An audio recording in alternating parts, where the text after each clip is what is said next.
Okay, so the white has dried mostly on the roof, so we're going to come in with the number 10 flat and the white, and we're going to do this again.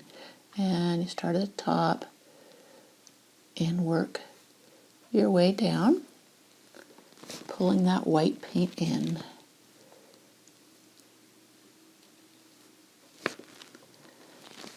Now remember, snow is not always pure white, so if you have some streaks showing through, that's fine. And my paint's a little, this one's gotten old, so there's some lumps and bumps in it, but I embrace the texture, as I mentioned before. I don't fight against it, and it just gives just an added interest for me, because I'm too lazy to worry about it, actually. So, if that gives you a hint. And you notice I got a little bit crazy up there.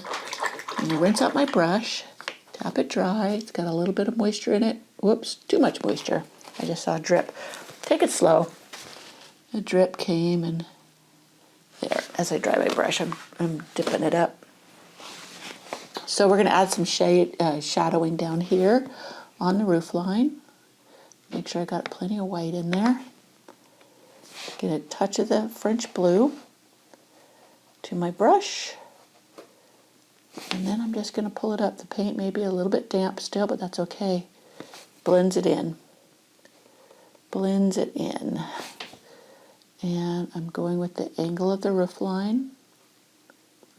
And if you get a little bit too much blue, you just add a little white in it and go over it.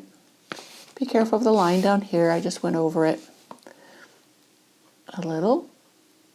But that's will work out in the end. And then I'm going to add just a touch of that shadowing along the ridge line. Let's see.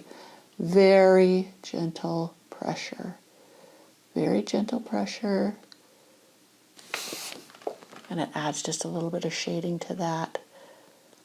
You notice it's a big wonky there. And I can decide to go over it with the white, make that a little bit snowier there instead of such a thin line. And make the shadow look a little better. And you notice I had a clump of paint there.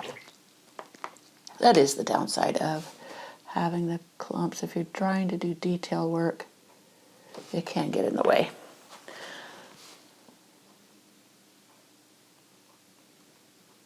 But learning how to fix those things can be helpful in future. Oh, looks like I'm getting some sun through, which is casting some shadows and stuff, brightness on here. So I think I'm going to deepen this. I want this to really go back. So I'm going to deepen this a little bit more, and then pull up the color on the front of the barn. I'm just going to try straight red and see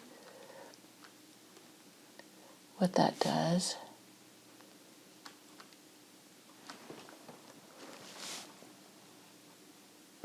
Since it already has undercolor and red is not opaque, so the undercolor will show through, but warm colors come forward. So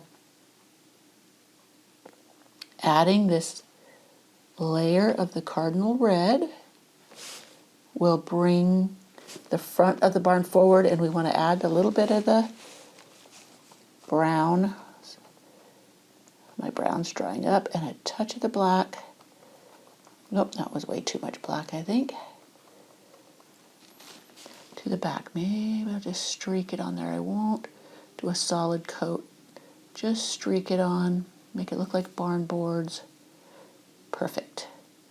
Now right here along the edge, I'm going to add a shadow of the black. I'm going to have to rinse my brush and do it like I showed you before. I have the moisture in my brush, not too much, it's just moist. Get the corner, get the black on it, work it. I've still got too much water in my brush. Dried it out, and I'm working into that color. That's got a touch of shading. Just a transparent black, and I'm going to pull it along that edge. just to deepen that edge.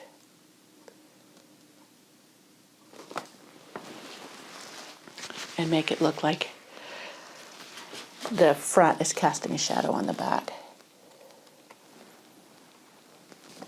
I want to straighten up this edge a bit. Okay, we're all good. Making sure that top bright and opaque. All right, we're all good. Okay, I'm going to go in and do the door. The door, I think, is going to be a darker color than the front. I'll have to get some more cardinal red out on my palette. I mean, not my canvas.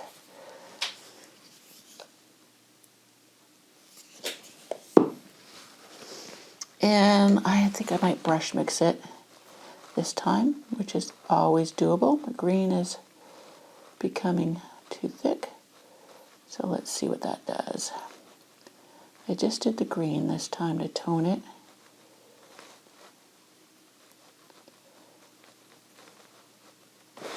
We can go over it, so I'm going to see how that looks. Now always remember, acrylics dry darker than when they're wet. So keep that in mind as you mix your colors, what they look like when they're wet, and then imagine what they'll look like dry, being just a touch darker.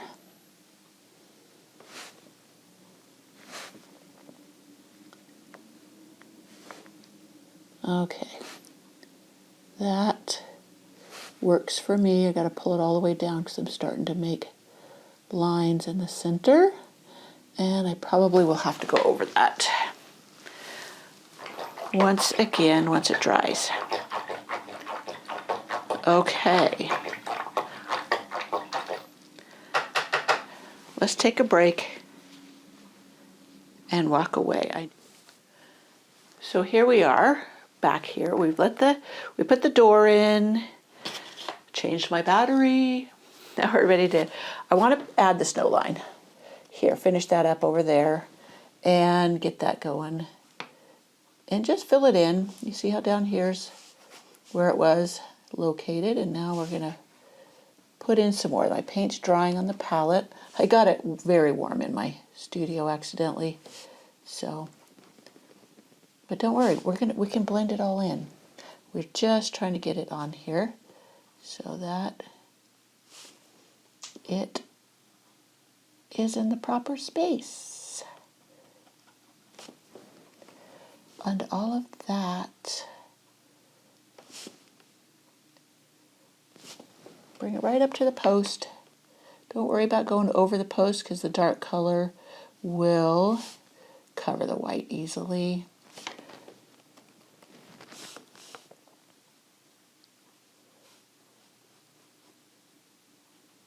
Uh-oh.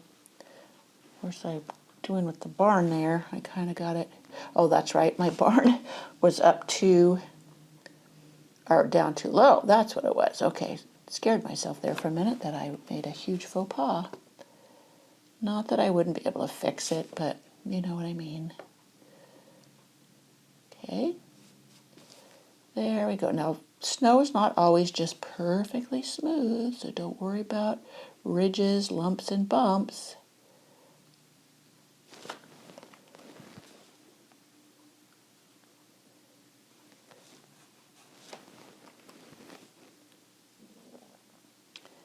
Paint, paint, paint. Just add in the more snow. And go along the edge of the fence line. Go around the edge if you're painting the edges.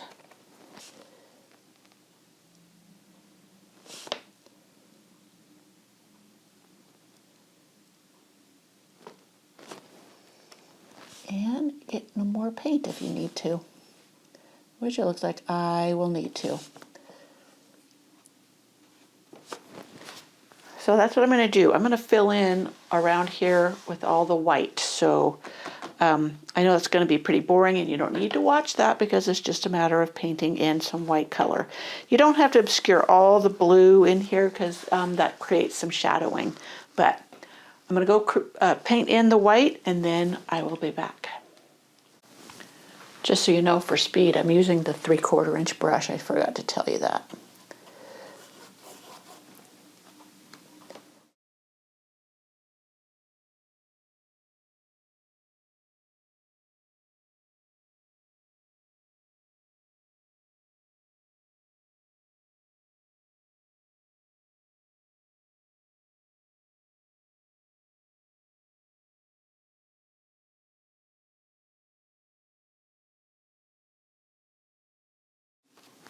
Good enough. Good enough. Okay, snow's painted in. I will go over that one more time for opacity with the reds. So let me grab my brush. And I'm out of the green, but maybe I can pull up enough to keep it dark. If not, I'll just add a touch of the black. No, that's plenty dark. Okay, that's working. So we've got that in. Everything looks great. Okay, we're going to stop here for a while, take a break, and I can see where I could bring that white down a little bit more there.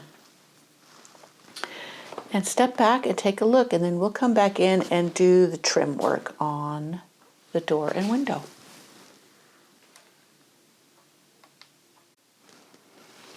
So let's go ahead and do the trim.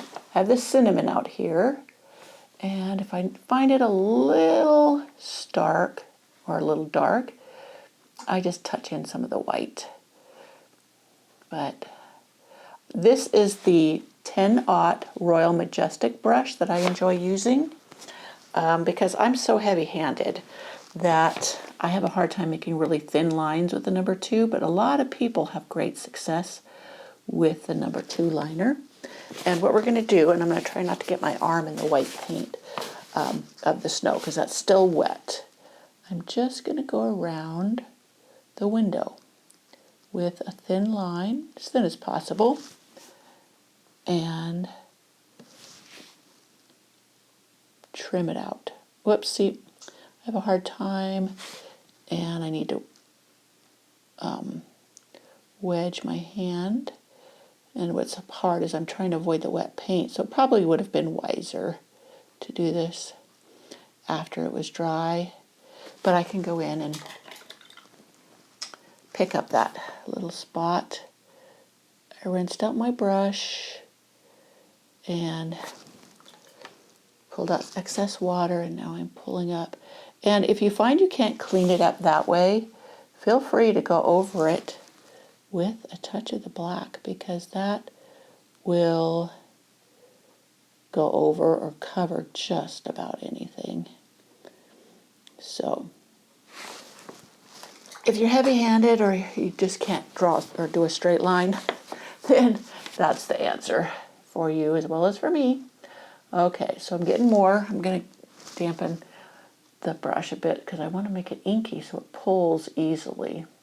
That way I don't have to add pressure for it to lay down the paint. So, and I twist it to a point while I'm pulling it through the paint. And again, my struggle is the snow below is wet. And I'm going to try to do a straight line. So I pulled it a little bit, maybe less than 1/4 of an inch, maybe 1/8 of an inch past the top of the door. That mimics the rail that barn doors typically ride upon. So I'm just going to, now if you want to, you could use a ruler to pull down, and sometimes going the other direction is easier. So I managed, a lot of times I'll turn the painting. I'm trying to keep this in the camera for you, and that's why I'm not turning the painting. And there we go. We've got that. So then we're going to do the X. Now on one, I had originally drawn this with 2 doors, whoops, that open, and I thought, oh, that's just too much work to draw the X's. So I'm just going to do 1 big door. So we'll go from one corner to the next. And I got it too wide. Okay, cleanup time. And if this doesn't work, whoops, too much water. See, I got going too fast, too sure of myself, and messed up. What I really need to do is stop, let the snow dry, and then come back and do this instead of trying to finagle around it. And if I have to, I can bring some more reddish brown in, but I think that's fine. Okay, that's what I'm going to do. I'm going to stop making a mess because I'm getting in a hurry and come back once it's all dry.